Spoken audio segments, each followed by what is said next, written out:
Hi guys! Welcome to my vlog. Ang topic naman po natin ngayon guys is about sa lending app at ito ay yung sa Pinoy Peso. Kung ano nga ba itong Pinoy Peso, kung paano ba sila magpautang, ilan ang terms, so gaano katagal yung terms nila, and kung nanghaharas ba sila or nagpo-post ba sila sa FB. So guys, sa mga nakapag-try na po dito sa Pinoy Peso, so makinig po kayong mabuti, or sa mga nagbabalak pa lang po, so kailangan nyo po itong malaman. So dito po sa Pinoy Peso guys, so kung mag-apply kayo, dapat po mag-ingat po tayo sa mga i-click po natin, kasi based din po sa mga reviews and sa research ko po. So, marami po yung may mga utang dito kahit na hindi naman nila nakuha lahat yung mga loan na sinasabi nila.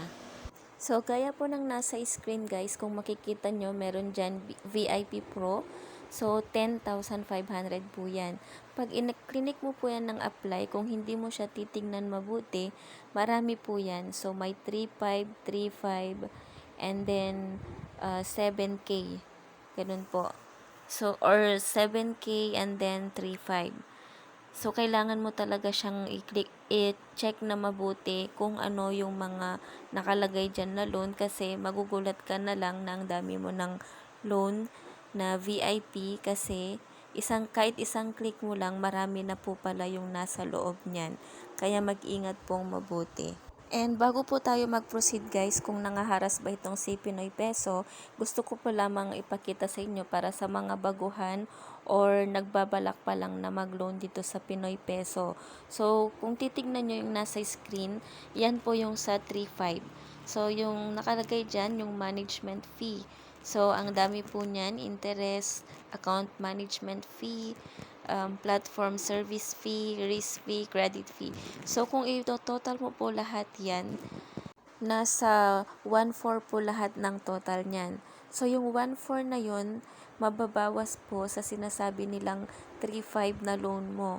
So, pag in-apply mo yan, ang mare-receive mo lamang po is 2,100. Pero after 6 days, so 6 days lang po talaga yan. Sinasabi dyan na 180 or 120 days, pero 6 days lamang po sila. So, hindi rin po siya 7 days, kasi kung bibilangin mo, yung ilalagay nilang due date niyan is yung ika-6 days po. So, yung 2,100 na mare-receive mo and yung 1,400 na interest niya is for 6 days lamang. So, mag-isip-isip pong mabuti kung igagrab po ninyo yan. So, alam ko naman na hindi nyo yan kukunin kung hindi nyo talaga siya kailangan. Pero mag-ingat lamang po, kasi dito sa Pinoy Peso, kahit may loan ka na isang VIP na 3,500, pwede mo pang itry yung iba. So, pwedeng at a time makakapag-loan ka ng 3 VIP. Kaya mag-ingat lamang po, kung hindi naman siya kayang bayaran, huwag na lamang po ninyong i-grab yung loan.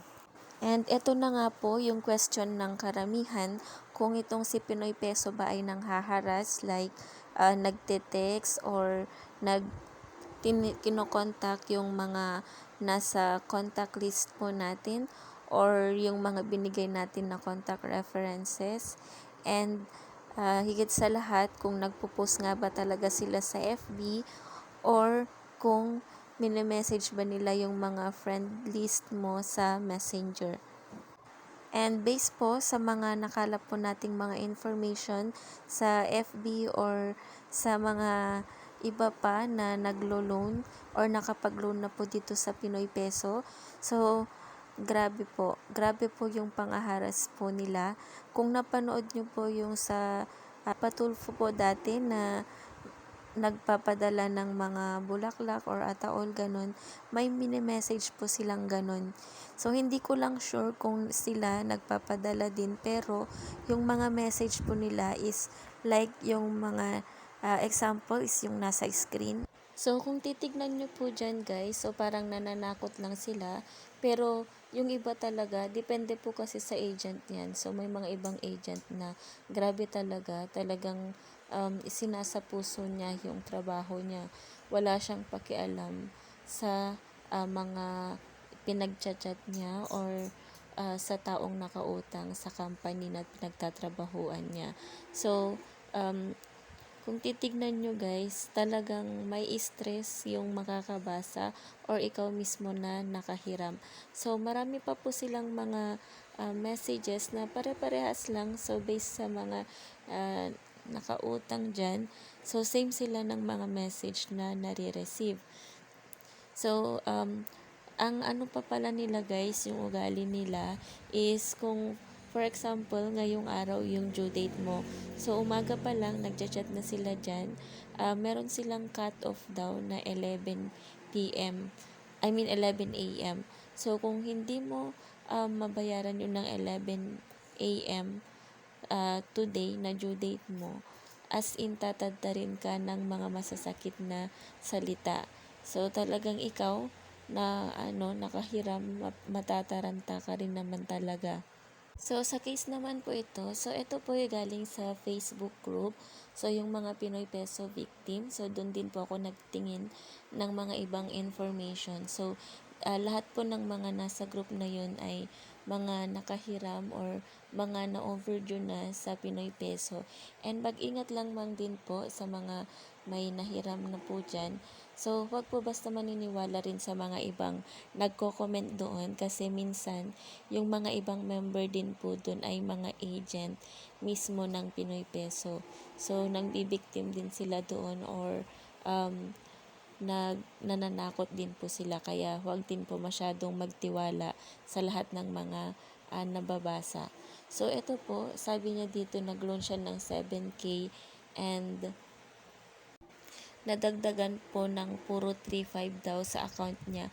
So, ito po yung sinasabi ko kaninang umpisa pa lang na mag-ingat sa mga kiniklik doon sa mga VIP kasi hindi mo namamalayan or pwedeng hindi rin talaga totoo na na-loan mo yung isa doon pero nadagdag siya sa inyong bill.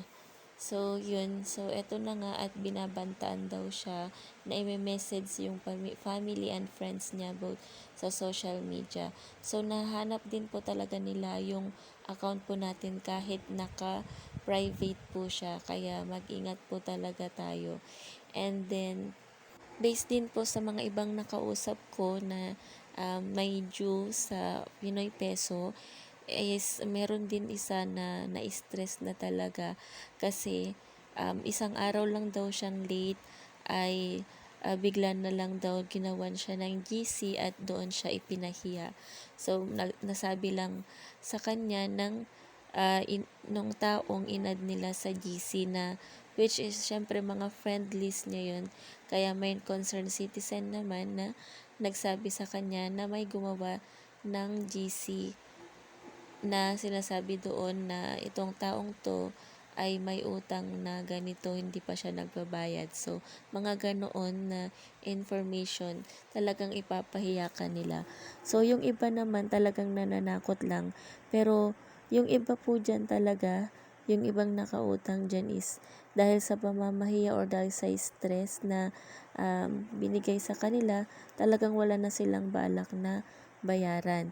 Pero kung ikaw mismo is gusto mo ng peace of mind and may pangbayad ka naman na, so much better na isettle mo na lamang din para magkaroon ka po ng peace of mind.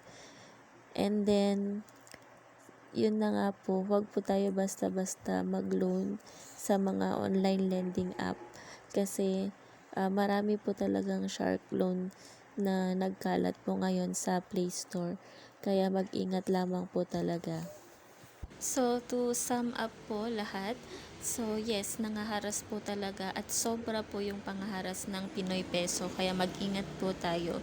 So, kung hindi ka naman kinakabahan masyado at sobrang na-stress ka sa mga ginawa nila, pwedeng wag mo na lang bayaran kasi maraming mga ganun, hinayaan na lang nila.